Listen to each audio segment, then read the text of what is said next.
Regardez-moi ce setup de pro.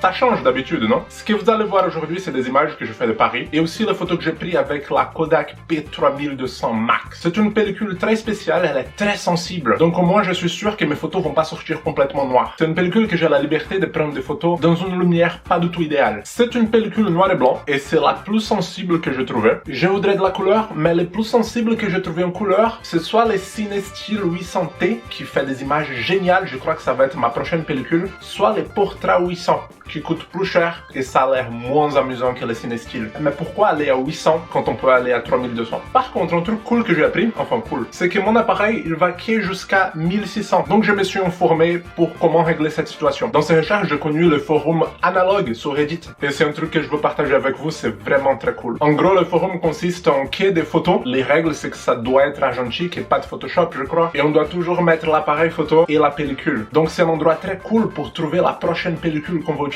Enfin, là-bas, il y a un topic à propos des questions et il y a des gens beaucoup plus doués que moi qui vont répondre. Je vous conseille vraiment d'aller voir ce forum et c'est pas ultra pollué avec des pubs pour leur profil Instagram. Donc, on m'a expliqué les maths de la chose et c'est super cool. En gros, on set l'appareil pour 1600. La pellicule, c'est bien évidemment 3200. Mais quand la cellule montre que c'est parfaitement exposé, en fait, c'est doublement exposé, selon la logique de la chose. Et comment on procède? En fait, il faut juste refermer d'un cran l'ouverture ou changer la vitesse d'un cran plus rapide et c'est parfaitement exposé pour les 3200. Mais ce qui est vraiment cool, c'est que si c'est sous-exposé avec les réglages de 1600, ça veut dire que quand on prend la photo, l'exposition va être double vu que la pellicule est une 3200. Donc c'est ça que je vais essayer à Paris. Normalement, je prends des mois à finir une pellicule. Je vais essayer de prendre le maximum de photos en 2 jours ici. J'ai aussi une mission très spécifique pour ce séjour. Sur ma première vidéo de photos argentiques, le premier exemple que j'ai montré de mes photos numériques, c'était celle-ci. C'est le genre de photo que j'ai arrêté de prendre depuis que j'ai commencé la photo argentique. J'ai jamais essayé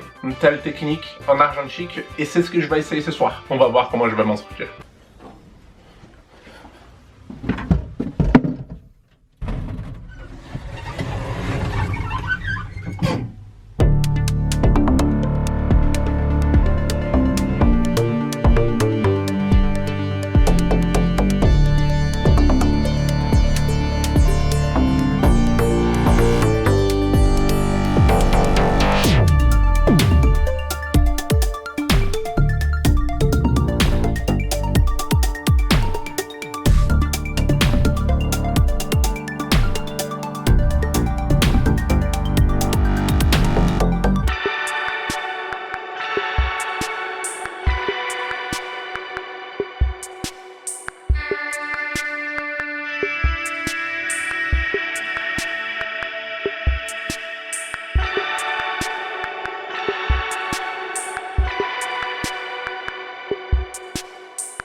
Donc hier, je suis allé prendre la photo de la Tour Eiffel. J'ai essayé de faire pareil pour l'Arc de Triomphe. Et j'ai appris quelques leçons. Avant de prendre la photo, j'ai configuré mon Canon. C'est un Canon G7X. C'est avec lui que je prends toutes les vidéos de cette vidéo. Je l'ai configuré pour essayer de simuler ce que le Nicormat allait avoir comme résultat. Donc comme je disais, j'ai appris quelques leçons. Déjà, cet objectif-là, il a un angle de vue beaucoup plus large que celui-ci. Donc on peut pas avoir la même photo, alors que celui-ci, il peut voir la totalité de la Tour Eiffel là où j'étais. Celui-ci, il peut pas. Et comme l'angle de vue de celui-ci, il est beaucoup plus large, il y a beaucoup plus de lumière qui rentre. De plus, l'ouverture de Nicormat descend d'un cran de plus que celle du Canon. Quand j'ai configuré le Canon avec une ISO de 3200, une vitesse de 5 secondes et la plus petite ouverture possible, la photo était complètement blanche. Donc l'espoir ici, c'est que la photo ne va pas être complètement blanche. Le fait qu'il y a moins de lumière qui rentre ici, ça peut être ce qui sauve ma photo. Ou pas, ça se trouve, ça ressemble à rien. J'ai appris à faire de la longue exposition ici. En gros, il faut juste mettre la vitesse à B, c'est juste avant le 1. Et quand on va déclencher, il faut juste maintenir la touche le temps de l'exposition qu'on trouve nécessaire. Donc j'ai laissé genre 4 secondes différents des 5 secondes du Canon. Si ça marchait, cool! J'ai aussi appris autre chose. Cet appareil photo numérique, il a un écran qui se plie. C'est pas ça que j'ai appris, je savais bien sûr. Mais en gros, pour prendre une photo d'un angle aussi bas, c'est tranquille. Avec le Nikormat, c'est pas très possible. Donc j'ai dû peut-être m'allonger par terre à Paris pour prendre cette photo. À la fin de cette vidéo, je vais vous laisser quelques profils Instagram des photographes. Ce sont des domaines variés et je les accompagne tous. Il y a aussi l'épisode 78 de That Creative Life, c'est un podcast que j'ai déjà conseillé ici dans la chaîne. Et Sarah Dietz interview 2 de ces photographes que je vais vous montrer. Entre temps, je vous laisse avec la fin de mon séjour ici. Et pendant que je suis encore là, abonnez-vous et sonnez la cloche pour ne pas rater la suite. Et cette pellicule et toutes les autres et plein d'autres photos sont sur mon profil Instagram.